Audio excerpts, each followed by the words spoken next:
Good evening and welcome back to another episode of The Longing, where today we are going to be continuing to read The Secret Garden by Frances Hodgson Burnett. So let's crack on.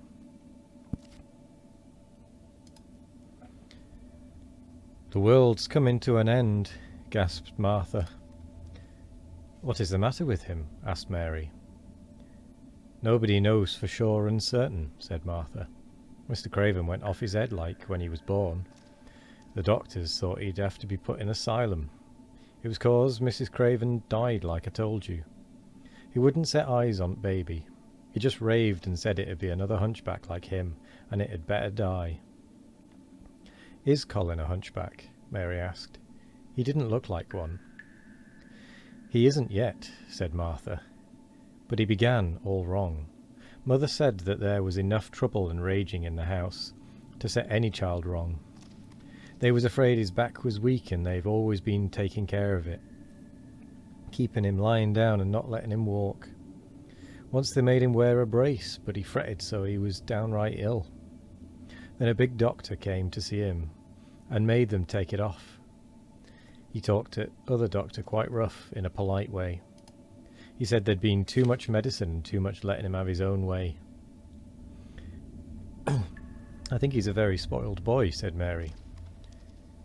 "He's worst young note as ever was," said Martha. "Excuse me.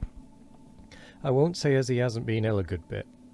He's had coughs and colds that's nearly killed him 2 or 3 times. Once he had rheumatic fever, and once he had typhoid. Miss Medlock didn't get a fright then. He'd been out of his head, and she was talking to nurse, thinking he didn't know nothing. And she said, 'He'll die this time for sure, and best thing for him and for everybody.'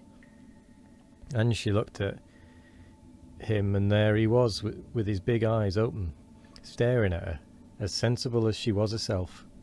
She didn't know what had happened, but he just stared at her and says, 'You give me some water and stop talking.'" "Do you think he will die?" asked Mary. "Mother says there's no reason why any child should live that gets no fresh air and doesn't do nothing but lie on his back and read picture books and take medicine. He's weak and hates the trouble of being taken out of doors, and he gets cold so easy he says it makes him ill." Mary sat and looked at the fire. "I wonder," she said slowly, "if it would not do him good to go out into a garden and watch things growing. It did me good." "One at worst fits he ever had," said Martha, "was one time they took him out where Roses is by the fountain. He'd been reading in a paper about people getting something he called rose cold, and he began to sneeze and said he'd got it. And then a new gardener, as didn't know rules, passed by and looked at him curious. He threw himself into a passion, and he said he'd looked at him because he was going to be a hunchback. He cried himself into a fever, and was ill all night. If he ever gets angry at me, I'll never go and see him again," said Mary. "He'll have thee if he wants thee," said Martha. "They may as well know that at the start." Very soon afterward, a bell rang, and she rolled up her knitting. "I dare say nurse wants me to stay with him a bit," she said. "I hope he's in a good temper." She was out of the room about 10 minutes, and then she came back with a puzzled expression.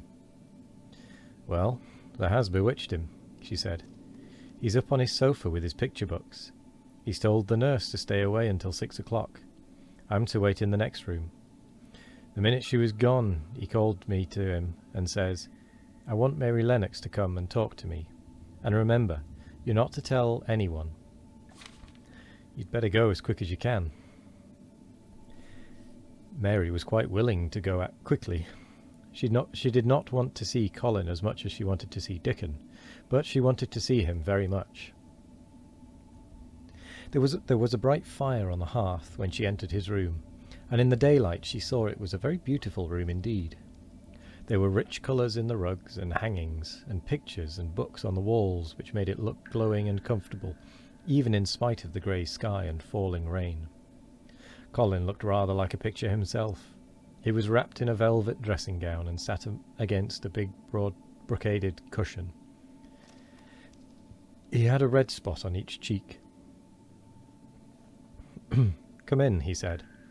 "I've been thinking about you all morning." "I've been thinking about you too," answered Mary. "You don't know how frightened Martha is.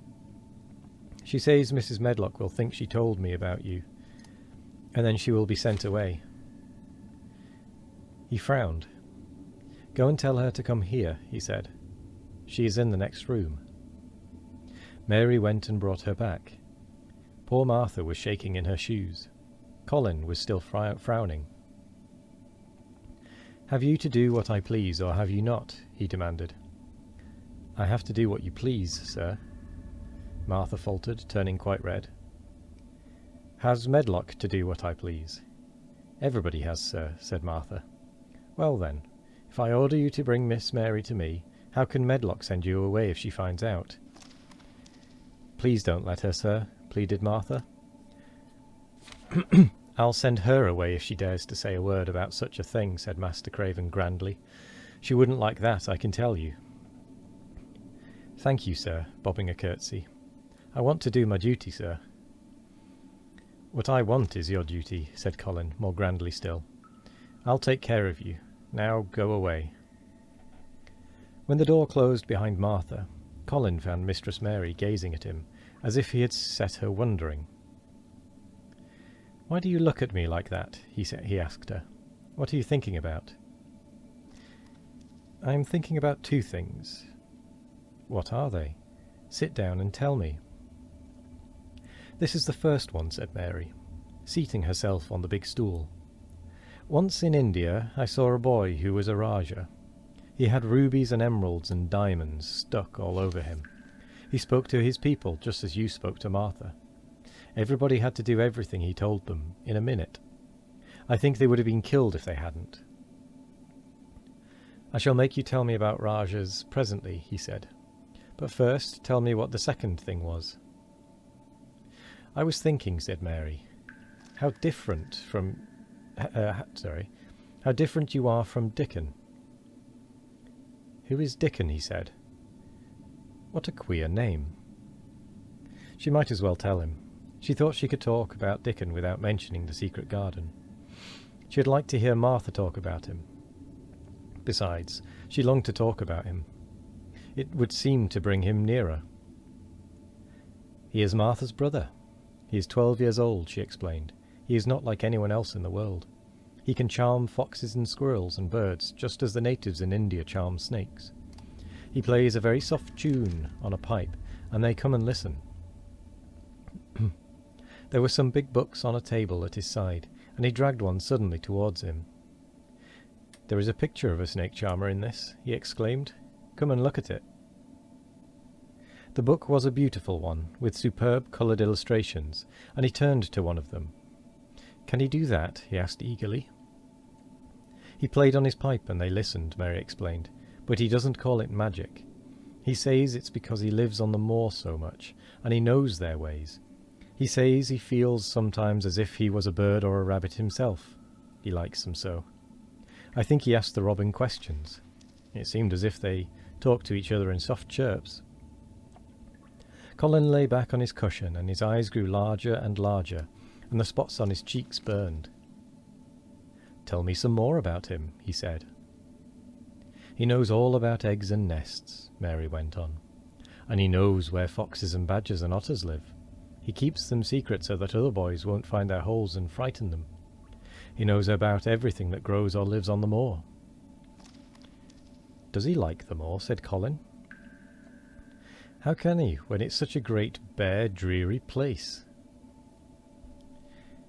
And with that, we actually are going to come to the end of the reading. Partly because my throat is, as you may have been able to tell, struggling a little, to say the least, and partly because we've run out of time. So, excuse me. I will say thank you very much for joining me today. I hope you all have a wonderful morning, evening, afternoon or night.